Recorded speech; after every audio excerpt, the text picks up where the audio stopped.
biggest headlines that you are waking up to this morning. Now, hundreds of our world leaders and people across the globe paid their final respect to Queen Elizabeth II. Britain lays to rest its longest-serving monarch to mark the end of a reign that defined an era.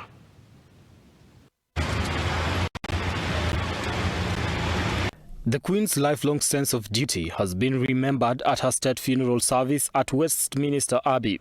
2,000 people, including world leaders and royalty, attended the funeral, and crowds lined the streets for the procession of the coffin. King Charles III led the somber procession behind his mother's coffin from Westminster's Hall to the Abbey. A small committal ceremony attended by about 800 guests was held at the St. George's Chapel in Windsor Castle. Guns were fired and bells tolled to mark the Queen's arrival in Windsor after he travelled there from London. King Charles, Princess Anne, Princes Andrew and Edward, as well as Princes William and Harry, walked behind the hearse in the final procession. Before the Queen's body was taken for burial next to her husband of more than 70 years at a private family service, earlier, the Dean of Westminster, Reverend David Hoyle, began the morning service at the Abbey by speaking of the Queen's answering commitment to a high calling over so many years as Queen and the head of the Commonwealth.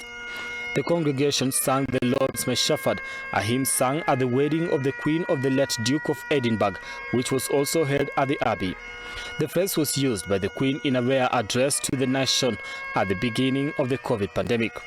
As the Abbey service came towards its end, the last post was played by the same musicians who performed it at the Duke of Edinburgh's funeral. The nation came to a standstill for 2 minutes of silence.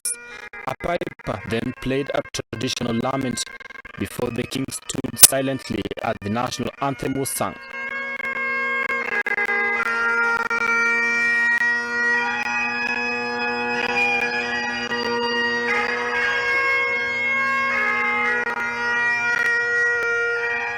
Among the personal touches was a handwritten message from the king, which was placed on top of the coffin in a wreath of flowers cut from the gardens of Buckingham Palace, Highgrove House and Clarence House at his request. The Queen's death marks the end of a 70-year reign that defined an era. Brian Amwai, Look Up TV.